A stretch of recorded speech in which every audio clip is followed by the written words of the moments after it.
Hey guys, what is up? NYKF31 here, and what is this? What has the world come to where I'm showing Mutt and Mutt gameplay? You know what? I said, what the heck? I had played so much Draft Champions and collected so much in the way of packs, rewards, coins. I was a little bored. I was sick. So I said, you know what? Let's see what kind of team I could put together. Just a kind of I guess, a starter team, a low, not really a low budget, but a budget team. Combining all the stuff that I've collected through Draft Champions since the game is released, which I hadn't touched, and grinding through solo challenges. So here we are. Meet the Social Rejects. Pretty decent team, I think. Again, mainly just hoarding coins through challenges and redeeming draft champion rewards, and then using the auction block to kind of swap cards. Offensively, pretty decent. Got a 88 overall, Blake Bortles. I got a Philly Brown and a AJ Green. I found the run and shoot playbook on the auction block. It was not cheap. So I had to get playbook because we haven't seen much, or I haven't shown much run and shoot head to head gameplay this year at all. I haven't really used it in online CFM, or I haven't shown any in online play, so here you go. Meet the Social Rejects using the run and shoot offense, and it is deadly in MUT because with these receivers, they're all going to be good and they're all going to be aware. They're going to have good awareness and whatnot, so they're not going to blow too many option routes. And then when you tie in the other passing, other parts of the offense with it, combined with the one or two defenses that MUT players tend to play, and it's just been complete and utter carnage. Here's one of the first games that I played. And on defense, I have the Denver Broncos defensive playbook, I think. So I'm running a 3-4. I got Clowney and McPhee out there, along with Sheldon Richardson. I have Ryan Shazier, an 86 overall Ryan Shazier, or an 89 over Ryan Shazier. I'm going to have to beef up the defensive backs. That's always going to be something that you're going to be looking for from MUT. Beefing up at the secondary and the receivers and the offensive line especially, because you really want to have one or two of those just scare the hell out of you every play receivers. And of course you're going to want to have DBs that can cover them all, or as many as you can. And MUT is just a strange world.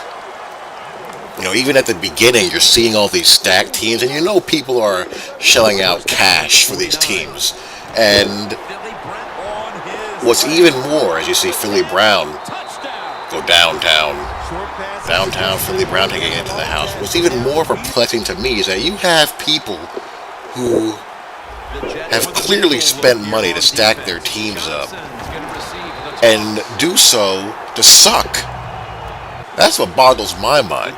And this guy's offense is, pretty basic. Toss and four verts, as you see here.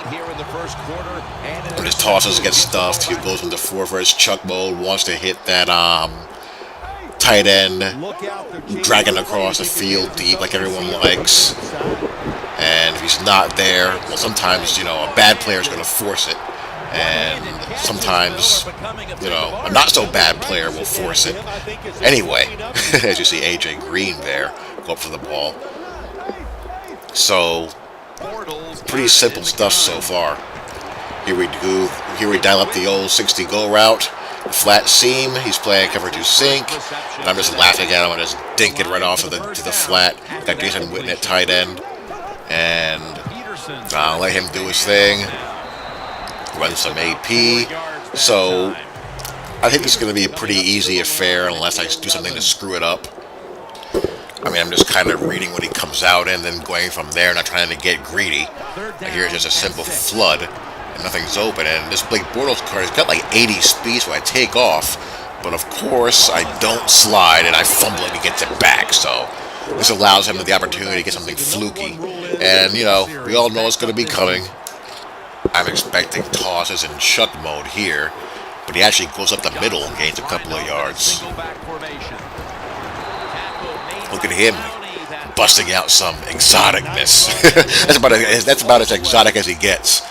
When he's not running toss or four verts, he'll just run a dive if I'm, spreading the line out to stop the toss, which I'm doing here for the time being.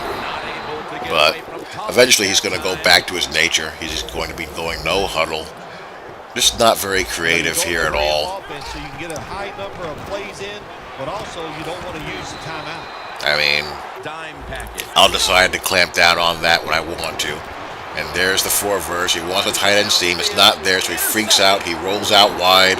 McPhee is there to greet him. That gives me time to come off of that and jump the other slot because he's throwing off his back foot.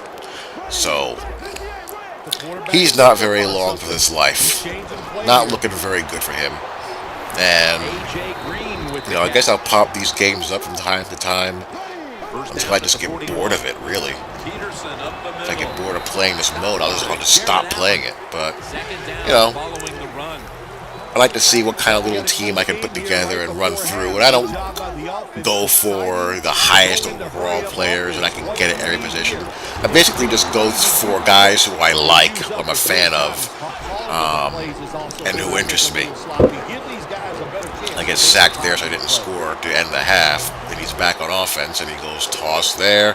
And the thing about the 3-4 in Madden, one of the things I don't like about it is that against the run, you do have to be willing to base out of nickel because it's very hard to set up defenses that can stop those tosses without having to move 5 million guys around pre-snap. There I missed a chance to make a user play. But again, I'm just not very worried. I don't think this guy has much of anything. Third and long, does play action. Clowney comes off and crushes him. And of course, whenever you have 4th and 18 on your own side of the field, why not go for it? And he's not going to get it, and he's going to eject after that. So there you go. Hope you guys enjoy. Talk to you all later. Peace.